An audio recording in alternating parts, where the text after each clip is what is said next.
الحمد لله نحمده ونستعينه ونستغفره ونؤمن به ونتوكل عليه ونعوذ بالله من شرور أنفسنا ومن سيئات أعمالنا من يهده الله فلا مضل له ومن يضلله فلا هادي له ونشهد أن لا إله إلا الله وحده لا شريك له ونشهد أن سيدنا ومولانا محمدا عبده ورسوله صلى الله تبارك وتعالى عليه وعلى آله وصحبه وسلم تسليما كثيرا أما بعد فأعوذ بالله من الشيطان الرجيم بسم الله الرحمن الرحيم والسابقون الأولون من المهاجرين والأنصار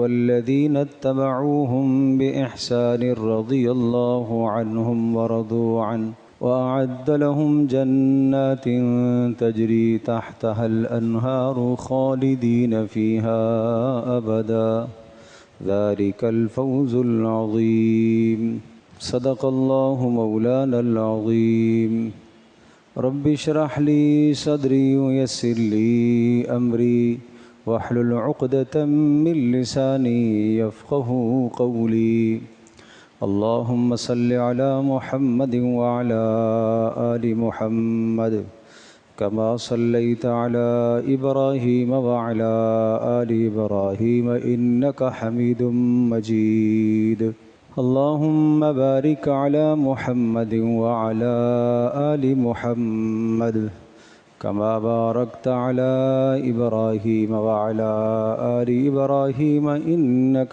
حميد مجيد۔ رسول اکرم صلی اللہ تعالیٰ علیہ وسلم نے ایک مرتبہ ایک خطبہ ارشاد فرمایا۔ حضرت صلی اللہ تعالیٰ علیہ وسلم کا وہ خطبہ بڑا فصیح اور بلیغ خطبہ تھا اور بہت ہی زیادہ مؤثر ترین خطبہ تھا۔ رسول اللہ صلی اللہ تعالیٰ علیہ وسلم کے خطبات میں سے، آپ کے مبارک ارشادات میں سے ہر جملہ بے انتہا مؤثر ترین ہوتا تھا اور دلوں کو لگنے والا، چھونے والا کلام ہوتا تھا۔ کچھ مواقع ایسے ہوتے تھے کہ ان مواقع میں رسول اللہ صلی اللہ تعالی وسلم نے جو کلام فرمایا وہ بہت ہی زیادہ مؤثر ہوا۔ تو جس خطبے کا میں تذکرہ کر رہا ہوں اس خطبے میں بھی اسی طرح سے ہوا۔ حضرت عرباض رضی اللہ تعالیٰ عنہ ارشاد فرماتے ہیں کہ رسول پاک صلی اللہ علیہ وسلم نے خطبہ ارشاد فرمایا اور بڑا مؤثر ترین خطبہ تھا، اور اس طرح سے وجلت منہ القلوب کہ رسول اللہ صلی اللہ علیہ وسلم کا وہ خطبہ سن کر لوگوں کے دل لرز گئے، لوگوں کی آنکھیں ڈبا گئی، رونے کی سی کیفیت ہو گئی۔ تو کسی نے مجمع میں کہا ہے اللہ کے رسول ایسا لگ رہا ہے آپ نے ایسا خطبہ ارشاد فرمایا کأنہا موضعۃ مودع، جیسا کہ دنیا سے رخصت ہونے والا آدمی آخری باتیں کہتا ہے، اس طرح سے آپ کا یہ خطبہ ہے۔ لہٰذا فَأَعْهِدْ إِلَيْنَا بِعَهْدٍ، آپ ہمیں کچھ نصیحت ارشاد فرمائیے تاکہ آپ کے جانے کے بعد ہم اس نصیحت پر مضبوطی سے عمل کریں۔ پیارے پیغمبر صلی اللہ تعالیٰ علیہ وسلم نے صحابہ کرام رضی اللہ عنہم اجمعین کی طلب اور شوق پر پھر مزید جملے ارشاد فرمائے۔ آپ نے ارشاد فرمایا علیکم بتقوی اللہ عز وجل۔ پیارے پیغمبر صلی اللہ تعالیٰ علیہ وسلم سے جب بھی کوئی نصیحت کا مطالبہ کرتا تو حضرت صلی اللہ تعالی وسلم کی نصیحت کا عام طور پر آغاز اس لفظ سے ہوتا تھا علیکم بتقوی اللہ، علیکا بتقوی اللہ، اللہ کا خوف، اللہ کا ڈر ہمیشہ لازم پکڑتے رہنا، معنی یہ کہ اللہ کی نافرمانی سے اپنے آپ کو بچاتے رہنا۔ اور پھر دوسرا جملہ آپ نے ارشاد فرمایا علیکم بالسمع والطاعہ، دین کے شریعت کے احکام جو آپ تک پہنچے دل و جان سے ان احکامات کو قبول کرنا اور عمل میں لانے کی کوشش کرنا۔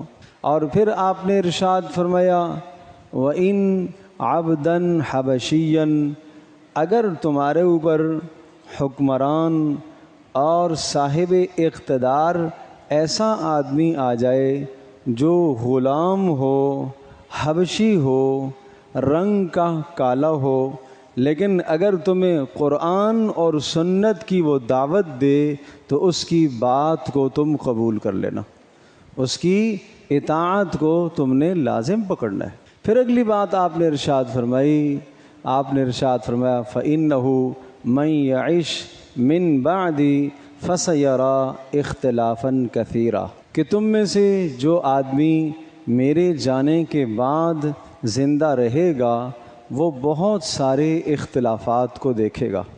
اور ایک روایت میں یہ الفاظ ہیں فَسَتَرَوْنَ اخْتِلَافًا كَثِيرًا، بہت سارے اختلافات کو تم دیکھو گے، مذہبی اختلافات، دینی اختلافات، سیاسی اختلافات، اور گھریلو زندگی کے اور مسلمانوں کی باہمی خانہ جنگی کے اختلافات، یہ سب قسم کے اختلافات اس جملے کے اندر شامل ہیں کہ اس قسم کے تم اختلافات دیکھو گے۔ رسول پاک صلی اللہ تعالیٰ علیہ وسلم اپنی امت پر بے پناہ مہربان، آپ علیہ الصلاۃ والسلام اپنی امت پر شفیق ہیں۔ آپ نے اپنی امت کی فلاح، اپنی امت کی کامیابی اور اپنی امت کی بھلائی کے لیے کوئی ایسا کام نہیں چھوڑا، نہیں چھپایا جس میں امت کی بھلائی ہو اور وہ آپ نے بتایا نہ ہو۔ قیامت تک کے لیے رسول اللہ صلی اللہ تعالی وسلم نے ہر مشکل کا حل سمجھا دیا، ہر پریشانی سے نمٹنے کا حل بتا دیا کہ کہیں کسی بھی موقع پر کسی بھی جگہ پر امت کو پریشانی نہ ہو۔ اور اگر یوں کہا جائے کہ ایک شخص اپنے کسی بیٹے کو نصیحت کرتا ہے اور اس کو روزانہ کے مطابق، روزانہ کی ترتیب سے کل تو نے یہ کرنا ہے، پرسوں یہ کرنا ہے، اگلے دن یوں کرنا ہے، اس کے اگلے دن یہ کرنا ہے، زندگی کے سارے ایام سے متعلق وہ ہدایات دے دے، بالکل اسی طرح سے رسول اللہ صلی اللہ تعالی وسلم نے زندگی کے تمام احوال، تمام کے تمام حالات سے متعلق امت کو آگاہی دے دی۔ اور ایک حدیث میں یوں ارشاد فرمایا ایسی صاف شفاف واضح شریعت پر تمہیں چھوڑ کر جا رہا ہوں لیلھا کنہارھا، کہ جس کی رات بھی ایسے ہی روشن جیسا کہ دن روشن ہوتا ہے۔ یعنی دن میں ایک آدمی چلتے ہوئے اس کی آنکھیں بھی ہیں، عقل و شعور بھی رکھتا ہے، تو یقیناً آپ کہیں گے کہ وہ راستے میں چلتے ہوئے اسے راستہ بھی معلوم ہے اور اس کی عقل بھی ہے، آنکھیں بھی ہیں، تو گھڑے میں گرنے کا احتمال نہیں ہے، اس لیے کہ روشنی ہے۔ اور رات بھی اتنی روشن ہو، رات کے اندر بھی اتنی روشنی ہو کہ بے خوف و خطر وہ شخص چل سکے جیسے دن میں چلتا ہے۔ رسول اللہ صلی اللہ علیہ وسلم نے ارشاد فرمایا اسی طرح سے میرے دین پر چلنے والا، اس کے لیے کسی بھی جگہ پر تاریکی اور اندھیرا نہیں ہے کہ یہاں اب میں کیا کروں، یہاں اب میں کس طرف جاؤں، ادھر جاؤں، میرے لیے کیا ہو سکتا ہے۔ نہیں، اسلام میں ہر جگہ کی رہبری تمہیں ملے گی، رسول اللہ صلی اللہ علیہ وسلم کے دین میں ہر جگہ کی رہبری ملے گی۔ اب آئیے، بات یہ آئی، آپ نے ارشاد فرمایا کہ تم بہت اختلاف دیکھو گے۔ صحابہ کرام رضی اللہ عنہم اجمعین کے ذہنوں میں خیال آیا کہ جب ہم اختلافات دیکھیں گے تو ان اختلافات سے نمٹنے کا حل کیا ہوگا، ان اختلافات سے خلاصی اور بچنے اور ان فتنوں سے بچنے کا راستہ کیا ہوگا؟ پیارے پیغمبر صلی اللہ علیہ وسلم نے ارشاد فرمایا، ایسے اختلافات کے زمانے میں علیکم بسنتی و سنت الخلفاء الراشدین المہدیین، ایسے زمانے میں میرے طریقے کو اور میرے خلفاء راشدین کے طریقے کو لازم پکڑنا، میرے طریقے کو اور میرے خلفاء راشدین کے طریقے کو لازم پکڑنا تو تم کامیاب ہو جاؤ گے۔ رسول اللہ صلی اللہ تعالیٰ علیہ وسلم نے اپنی سنت کو اور اپنے خلفاء راشدین کی سنت کو سیدنا ابوبکر صدیق رضی اللہ تعالی عنہ، سیدنا عمر فاروق رضی اللہ تعالی عنہ، سیدنا عثمان غنی رضی اللہ تعالی عنہ اور سیدنا علی المرتضی رضی اللہ تعالی عنہم اجمعین، ان کی سنت، ان کے طریقے کو معیار قرار دیا کہ جب تم اختلافات دیکھو تو ان کی زندگی کی طرف رجوع کرنا۔ پہلے نمبر پر میری زندگی کو دیکھنا، میری زندگی سے تمہیں رہنمائی مل جائے گی، اور اگر میری زندگی میں تمہارے سامنے کوئی چیز سامنے نہ آئے اور حل نہ ملے تو میرے ان خلفاء کی زندگی کو دیکھنا، ان کی زندگی میں تمہارے لیے بہترین نمونہ اور حل موجود ہے۔ تو پیارے پیغمبر صلی اللہ علیہ وسلم نے خلفاء راشدین کی زندگی کو معیار قرار دیا۔ ان خلفاء راشدین کی زندگی میں سے سیدنا عمر بن خطاب رضی اللہ تعالی عنہ کی زندگی کے صرف اور صرف دو پہلوؤں میں سے کچھ اجزاء اس وقت کی نشست میں ذکر کرتا ہوں۔ تو حضرت عمر رضی اللہ تعالی عنہ کی سیرت اور ان کی زندگی جب بھی آدمی ذکر کرتا ہے تو ذی الحجہ کا اختتام اور محرم کا آغاز ان کی زندگی کے بہت روشن اور تابناک حصے ہیں، اس لیے کہ ذی الحجہ کے آخر میں حضرت عمر رضی اللہ تعالی عنہ کو کے اوپر شہادت کے وار کیے گئے اور بالآخر ان کی شہادت محرم یعنی یکم محرم کو ہوئی۔ تو اسی مناسبت سے میں دو باتیں عرض کروں گا۔ سیدنا عمر بن خطاب رضی اللہ تعالیٰ عنہ کی سیرت اور منقبت، بہرحال صرف اتنی سی بات کافی ہے کہ 1.25 لاکھ پیارے پیغمبر صلی اللہ علیہ وسلم کے صحابہ کم و بیش جو بتائے جاتے ہیں، کتنے؟ 1.25 لاکھ۔ ان 1.25 لاکھ اصحاب رسول میں سے ایک شخص عمر بن خطاب رضی اللہ تعالی عنہ ہیں جنہیں مراد رسول کہا جاتا ہے۔ مراد رسول کا معنی کیا؟ کہ پیارے پیغمبر صلی اللہ تعالی علیہ وسلم نے ان کا نام لے کر اللہ سے انہیں مانگا ہے، اے اللہ اسلام کو عزت عطا فرما، اسلام کو شان و شوکت عطا فرما۔ کس کے ذریعے سے؟ عمر بن خطاب کے ذریعے سے اسلام کو شان و شوکت عطا فرما۔ تو یہ ان کی سیرت کا ایک بہت بڑا پہلو ہے کہ رسول اللہ صلی اللہ تعالی علیہ وسلم نے انہیں اللہ سے مانگا ہے۔ نمبر 2، سیدنا عمر بن خطاب رضی اللہ تعالیٰ عنہ کی سیرت کا ایک دوسرا پہلو کہ اللہ تبارک تعالیٰ نے قرآن مقدس میں تقریباً 22 آیات، جن آیات کو علامہ جلال الدین سیوطی رحمۃ اللہ علیہ نے اور علامہ شبلی رحمۃ اللہ علیہ نے اپنی کتاب الفاروق میں اور علامہ سیوطی رحمۃ اللہ علیہ نے تاریخ الخلفاء میں ذکر فرمایا، 22 آیات قرآن میں ایسی ہیں جو سیدنا عمر بن خطاب رضی اللہ تعالی عنہ کی تائید میں نازل ہوئی۔ تائید کا مطلب ان کے دل میں ایک تمنا ہوئی کہ یوں ہونا چاہیے، اللہ نے وہی فیصلہ نازل فرما دیا۔ اس وقت مجھے وہ بیان نہیں کرنی، وہ ایک مستقل موضوع ہے۔ تو یہ ان کی سیرت کا ایک بہت تابناک اور بہت روشن موضوع ہے۔ رسول اکرم صلی اللہ تعالیٰ علیہ وسلم کے ساتھ زندگی گزری، آپ علیہ الصلاۃ والسلام کے دنیا سے پردہ فرما جانے کے بعد سیدنا ابوبکر صدیق رضی اللہ تعالیٰ عنہ کے ساتھ وقت گزرا۔ رسول اکرم صلی اللہ تعالیٰ علیہ وسلم کی مبارک زبان پر جو نام سب سے زیادہ کثرت سے آتے تھے وہ ابو بکر اور عمر ہی کے آیا کرتے تھے۔ آپ فرماتے تھے میں گیا، ابو بکر گئے اور عمر گئے، میں آیا، ابو بکر آئے، عمر آئے، میں نکلا، ابو بکر نکلے، عمر نکلے، میں داخل ہوا، ابو بکر داخل ہوئے، عمر داخل ہوئے۔ یوں سمجھ لیجیے کہ اس مبارک زبان پر، نبوت کی مبارک زبان پر یہ دو نام بڑی کثرت سے آتے تھے، ہر جگہ آپ ان کا ذکر فرماتے تھے، ہر جگہ ذکر فرماتے تھے۔ تو جب دور خلافت پر آئے، سیدنا ابوبکر صدیق رضی اللہ تعالی عنہ کے دنیا سے پردہ فرما جانے کے بعد، رسول اللہ صلی اللہ علیہ وسلم کے بعد آپ کے جان نشین خلیفہ اول بلا فصل سیدنا ابوبکر صدیق رضی اللہ تعالی عنہ مقرر ہوئے، اور تمام کے تمام صحابہ کرام رضی اللہ عنہم اجمعین کا اجماع ہوا۔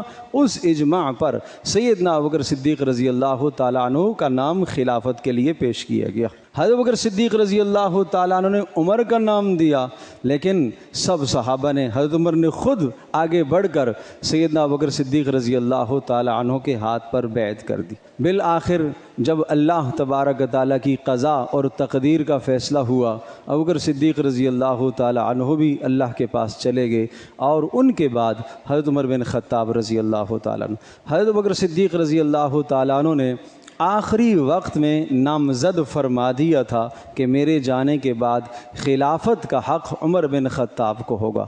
چنانچہ حضرت ابوبکر صدیق رضی اللہ تعالیٰ عنہ کے نامزد کرنے پر سیدنا عمر بن خطاب رضی اللہ تعالیٰ عنہ خلافت پر آئے۔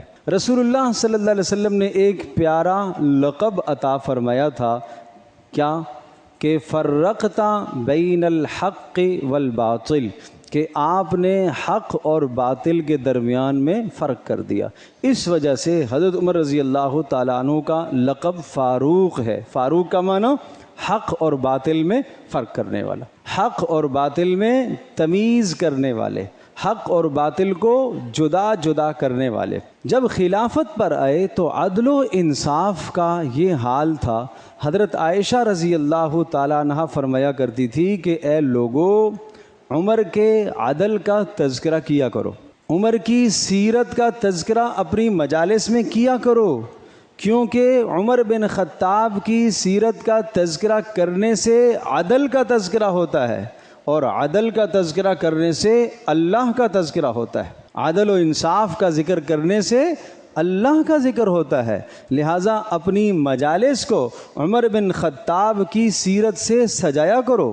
اللہ تبارک تعالیٰ نے 22 لاکھ مربع میل پر اقتدار اور حکومت عطا فرمائی، اور اس موقع پر میرے لیے، آپ میرے بھائیوں کے لیے، نمازیوں کے لیے، اور اسی طرح سے ہمارے ملک کے ارباب اقتدار لوگوں کے لیے، جس شخص کے پاس 2 آدمیوں کا اقتدار ہے، 20 آدمیوں کا اقتدار ہے، 50 افراد کا اقتدار ہے، 100 آدمیوں کا اقتدار ہے، ان سب کے سب لوگوں کے لیے عمر بن خطاب رضی اللہ تعالی عنہ کی زندگی ایک نمونہ ہے۔ میں درخواست کرتا ہوں اور اکثر یہ بات عرض کیا کرتا ہوں، جس آدمی کو اللہ پاک اس دنیا میں کسی بھی قسم کا اقتدار دیتا ہے، چاہے 50 افراد پر، چاہے 100 پر، چاہے 1000 پر، چاہے لاکھ اور کروڑ پر اقتدار دیتا ہے، اگر وہ شخص عمر بن خطاب رضی اللہ تعالیٰ عنہ کی زندگی کا صحیح مطالعہ کر لے تو کبھی بھی وہ غلطی نہیں کھائے گا۔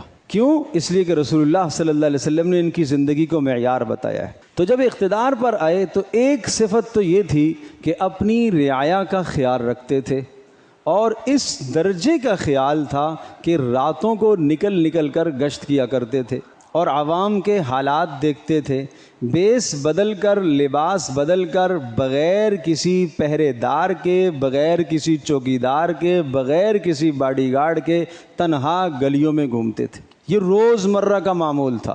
اور ایک مرتبہ ایک جگہ گئے، مدینہ شہر سے باہر ایک خیمہ دیکھا، اور اس خیمے کے اندر سے بچوں کے رونے کی آواز آئی، اور قریب گئے تو دیکھا ایک عورت ہے، اور اس نے ایک چولہا جلایا ہوا ہے، اور لکڑیاں نیچے جل رہی ہیں، اوپر ہانڈی ہے، اور ہانڈی میں کچھ شے ابل رہی ہے۔ تو پوچھا یہ بچے کیوں رو رہے؟ تو اس عورت نے کہا یہ بھوک کی وجہ سے رو رہے۔ حضرت عمر رضی اللہ تعالی نے سوال پوچھا کہ یہ ہانڈی میں کیا پک رہا ہے؟ کہا یہ تو میں نے پانی ڈالا ہے، بیچ میں پتھر ڈال دیے ہیں تاکہ یہ بچے بہل جائیں اور یہ سمجھیں کہ کچھ پک رہا ہے اور یہ سو جائیں، ان کو بہلانے کے لیے میں نے کیا ہے، میرے پاس پکانے کو کچھ نہیں۔ فوری گئے بیت المال میں، اور بیت المال سے سامان لیا، اور بورے کے اندر ڈالا، اپنے کندھے پہ رکھا، غلام ساتھ ہو گئے، اسلم ان کا نام تھا، انہوں نے کہا مجھے دیجئے میں اٹھا لیتا ہوں، تو فرمایا اگر قیامت کے دن میرا بوجھ اٹھا سکتے ہو تو پھر تم اٹھا لو، اور اگر نہیں اٹھا سکتے ہو تو مجھے اپنا بوجھ اٹھانے دو۔ چنانچہ وہ خود لے کے گئے اور اس بڑھیا کے پاس پہنچے اور تھیلے سے غلہ آٹا نکالا، آٹا گوندا، اور پھر وہاں ہانڈی کے اندر جو چیز کھانے کی وہ ڈالی اور خود چولہے کے اندر پھونکا، اور وہ غلام کہتا ہے میں دیکھ رہا تھا کہ دھوئیں کی وجہ سے آنکھوں سے پانی بہہ رہا ہے اور داڑھی کے اندر سے دھواں نکل رہا ہے۔ یہ منظر میں نے اپنی آنکھوں سے دیکھا۔ یہ ہیں امیر المومنین عمر بن خطاب رضی اللہ تعالی عنہ، جو 22 لاکھ مربع میل کے حکمران ہیں، جنہوں نے قیصر اور کسریٰ اس وقت کی سب سے بلند ترین اور سپر طاقتوں کو جنہوں نے زیر کیا، جنہوں نے ساسان کی طاقتوں کو جنہوں نے زیر کیا، جنہوں نے نوشیروان اور خسرو جیسے بادشاہوں کو جنہوں نے زیر کیا، اور جن کے خوف سے کسریٰ کانپتا تھا اور وہ کہتا تھا کہ عمر نے میرا کلیجہ کھا لیا، جس کے خوف سے اتنا وہ شخص ڈرتا تھا، کہتا تھا کہ میرا کلیجہ عمر نے کھا لیا۔ لیکن آج عمر بن خطاب رضی اللہ تعالیٰ عنہ کا یہ حال ہے کہ ایک بڑھیا کے جھونپڑے پر اور اس بڑھیا کے معصوم چھوٹے چھوٹے بچوں کی خوراک کا انتظام اپنے ہاتھوں سے کر رہے، اور جب وہ پک گیا کھانا اس کے بعد بچوں کو ڈال کے دیا اور پھر کنارے میں بیٹھ گئے، تو غلام نے کہا چلو چلتے ہیں، کام ہو گیا ہے، آپ نے کام پورا کر لیا۔ تو فرمانے لگے جیسے میں نے ان کو روتا ہوا دیکھا اسی طرح سے میں ان کو ہنستا ہوا بھی دیکھنا چاہتا ہوں۔ جب بچوں نے کھایا پیا، اچھل کود کرنے لگے، مسکرائے، تو پھر عمر رضی اللہ تعالیٰ عنہ جانے لگے، اور اس بڑھیا نے یہ جملہ کہا کہ قیامت کے دن اللہ کی عدالت ہوگی اور اس میں عمر بن خطاب کے خلاف دعویٰ دائر کروں گی کہ اس نے ہمارا خیال نہیں رکھا۔ حضرت عمر رضی اللہ تعالیٰ عنہ کی آنکھوں سے آنسو آ گئے اور فرمایا کہ عمر بن خطاب کو تیرے حال کا کیا پتہ؟ تو فرمایا اس عورت نے کہ جب عمر بن خطاب کو میرے حال کا نہیں پتہ تھا تو حکمران کیوں بنا تھا؟ آج ہم اپنے ملک کا محاسبہ کریں، گلی گلی میں، علاقوں میں، اور کہاں نہ جانے کس کس حال میں لوگ پڑے ہوئے، کس حال میں لوگ پڑے ہوئے ہیں۔ روز مرہ میڈیا پر کیا کیا خبریں آپ سنتے ہیں، دیکھتے ہیں، تصویریں دیکھتے ہیں، یہ سب کچھ، اور یہ سب مناظر دیکھ کر حکمرانوں کا دل بھی نہیں پگھلتا۔ ارے حکمرانوں کا دل نہیں پگھلتا، ایک عام آدمی کا دل بھی نہیں پگھلتا، اس کو وہ بس شیئر کرنا تو جانتا ہے، لیکن یہ نہیں سوچتا کہ میرے محلے میں اگر کوئی ایسا حاجت مند ہو، ضرورت مند ہو، میں اس کی خدمت کے لیے پہنچ جاؤں۔ کیا عمر بن خطاب رضی اللہ تعالیٰ عنہ کی سیرت کا یہ پہلو ہمارے لیے نمونہ نہیں ہے؟ یہ سب کچھ کس لیے کر رہے تھے؟ جن کو رسول اللہ صلی اللہ تعالیٰ علیہ وسلم نے رضی اللہ عنہم و رضوا عنہ کا لقب تو اللہ نے دے دیا، جن کو پیارے پیغمبر صلی اللہ علیہ وسلم کی مبارک زبان سے جنت کی خوشخبری بھی مل گئی، جن کے متعلق رسول اللہ صلی اللہ علیہ وسلم نے ارشاد فرمایا، آپ نے ایک مرتبہ یوں ارشاد فرمایا کہ میں جب محشر میں قبر سے اٹھایا جاؤں گا، میری دائیں جانب ابوبکر صدیق ہوں گے اور بائیں جانب عمر ہوں گے، آپ نے دونوں کے ہاتھ پکڑے اور فرمایا اس طرح سے ہم قبر سے اٹھائے جائیں گے۔ جس شخص کی زندگی، جس شخص کا تعلق رسول اللہ صلی اللہ علیہ وسلم کے ساتھ ایسا ہو کہ آج بھی پیارے پیغمبر صلی اللہ تعالی علیہ وسلم کے پہلو میں سو رہا ہو، وہ اپنی آخرت بنانے کی کتنی فکر کر رہا ہے۔ اور اسی طرح سے کندھے پر مشکیزہ اٹھایا ہوا تشریف لے جا رہے ہیں، صبح صبح کا وقت ہے، کہاں جا رہے ہیں؟ امیر المومنین کہاں جا رہے ہیں؟ کہا وہ شہر کے کنارے میں ایک بڑھیا ہے، اس کے گھر میں پانی بھرنے والا کوئی نہیں ہے، میں پانی بھر کے آ جاؤں۔ میرے عزیز دوستوں اور بزرگوں، یہ حکم کسی اور کو بھی دے سکتے تھے، یہ کسی اپنے ماتحت کو بھی کہہ سکتے تھے، لیکن اپنی آخرت جیون سنوارنے کا جن کو فکر لاحق ہوتی ہے کہ میری آخرت سنور جائے، وہ یوں انجام دیا کرتے کام۔ وہ پھر اپنی حیثیت نہیں دیکھتے کہ میں حکمران ہو گیا ہوں، میں تو اب 22 لاکھ مربع میل کا حکمران، مجھے تو لوگ امیر المومنین کہتے ہیں۔ ان کے آگے پیچھے پروٹوکول نہیں تھے، ان کے آگے پیچھے 6 باڈی گارڈ نہیں چلتے تھے، 50 گاڑیاں نہیں چلتی تھیں، ان کی حکمرانی ایسی تھی۔ کیوں؟ اس لیے کہ وہ لوگ موت سے بے خوف و خطر تھے۔ آج ہمارا حکمران، اس کو سب سے بڑا ڈر موت سے، اس کو سب سے بڑا ڈر موت سے ہے۔ کیوں؟ اس لیے کہ آخرت میں عمل کچھ نہیں بھیجا ہوا۔ جس شخص نے آخرت میں عمل بھیجا ہوا نہیں ہوتا وہ موت سے ڈرا کرتا ہے، اور جس شخص کا آخرت میں عمل ہو، جس شخص کا آخرت میں ٹھکانہ ہو، جس شخص کا آخرت میں خزانہ ہو، جس شخص کے آخرت میں اعمال ہوں، وہ موت سے نہیں گھبراتا۔ اسی طرح سے کبھی کبھی کسی بڑھیا کے در پہ جاتے اور کہتے آپ کا بیٹا اللہ کی راہ میں جہاد کے لیے گیا ہوا ہے، آپ کو کوئی سودا سلف منگوانا ہے تو مجھے دے دو، میں لے آؤں گا، مجھے فہرست بتا دو۔ آپ نے اپنے بیٹے کو کوئی خط لکھنا ہو، وہ اللہ کی راہ میں نکلا ہوا ہے، مجھے بتا دو، میں لکھ دوں گا۔ کسی عورت کے پاس جاتے، آپ کے شوہر اللہ کی راہ میں نکلے ہوئے ہیں، بچوں کی نگہداشت کا کوئی معاملہ ہو، مجھے بتا دو، میں خدمت کے لیے تیار ہوں۔ اس طرح سے حکمرانی کے زمانے میں اپنے آپ کو خدمت کے لیے پیش کیا کرتے تھے۔ اللہ اکبر، اللہ اکبر۔ اور ان سے پہلے سیدنا ابوبکر صدیق رضی اللہ تعالی عنہ، مدینہ منورہ کے کنارے پر ایک خاتون تھی، پتہ چلا اس کا کوئی بھی نہیں ہے، ایک بیوہ ہے، اور جھاڑو دینے والا کوئی نہیں ہے، پانی بھرنے والا کوئی نہیں ہے۔ عمر رضی اللہ تعالی عنہ سویرے سویرے تشریف لے گئے، آج میں جا کے اس کا پانی بھی بھر کے آؤں گا اور اس کے گھر میں جھاڑو بھی دے کے آؤں گا۔ پہنچ گئے، دیکھا تو جھاڑو بھی دیا ہوا ہے، پانی بھی بھرا ہوا ہے، واپس آ گئے۔ اگلے دن اور سویرے چلے گئے، پھر دیکھا تو پھر بھی پانی بھرا ہوا ہے اور جھاڑو بھی دیا ہوا ہے۔ بڑھیا سے پوچھا کس نے اتنے سویرے آ کے جھاڑو دیا، کس نے پانی بھرا؟ کہا پتہ نہیں، کوئی سفید پوش آتا ہے اور چادر میں لپٹا ہوا ہوتا ہے، روزانہ آ کے کر جاتا ہے۔ تیسرے دن اور ذرا سویرے نکلے اور پہنچے اور دیکھتے ہیں کہ ایک شخص اندر سے جھاڑو دے کر پانی بھر کے باہر نکل رہا ہے۔ تجسس ہوا کہ دیکھوں یہ کون ہے، ہاتھ پکڑ لیا۔ انہوں نے بہت چھڑانے کی کوشش کی، جب چھڑانے کی کوشش کی، ہلکی ہلکی سویرے سویرے کی روشنی تھی، جب کوشش کی چھڑانے کی تو چہرے سے چادر ہٹی تو وہ سیدنا ابوبکر صدیق رضی اللہ تعالیٰ عنہ تھے۔ وہ پہلے سے یہ کام کر کے آ رہے۔ میرے عزیز دوستو، یہ میرے لیے نمونہ ہے، یہ آپ کے لیے نمونہ ہے۔ ان کی زندگی پر چلے، ہمارے لیے کامیابی ہے۔ ان کی زندگی پر چملے، چھوٹے کام کرنے میں حقارت محسوس مت کرو، ہلکا کام کرنے میں حقارت محسوس مت کرو۔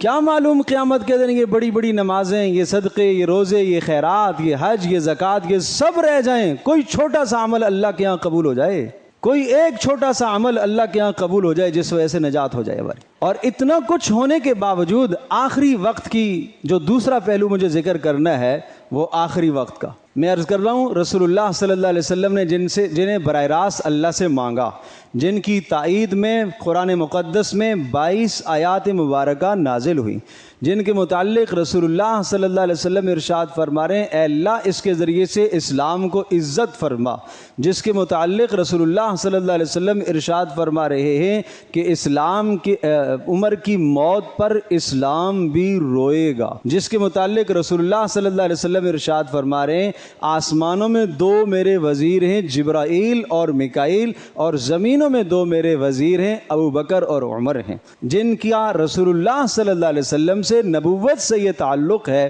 آخری جب وقت تھا، 27 ذی الحجہ کو فجر کی نماز پڑھا رہے تھے تو ابو لولو فیروز مجوسی، پارسی ایک مجوسی تھا، مدینے میں رہتا تھا، وہ غلام تھا، اور اس نے ایک خنجر زہر آلود کر کے لے آیا اور آ کے محراب میں چھپ گیا۔ حضرت عمر رضی اللہ تعالی عنہ کو شہید کرنے کے ارادے سے آیا۔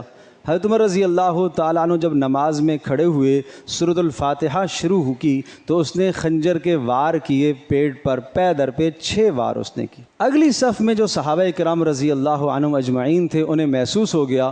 عبد الرحمن بن عوف رضی اللہ تعالیٰ عنہ فوری آگے بڑھے اور انہوں نے نماز مکمل کروائی۔ حضرت عمر تو گر گئے، بے ہوش ہو گئے، اور باقی جب وہ بھاگنے لگا تو باقی صحابہ نے اسے پکڑ لیا۔ جب پکڑ لیا، جو اس نے دیکھا کہ اب کوئی چارہ کار نہیں ہے تو اس نے خود وہ خنجر اپنے سینے میں کھوم کر خودکشی کر لی۔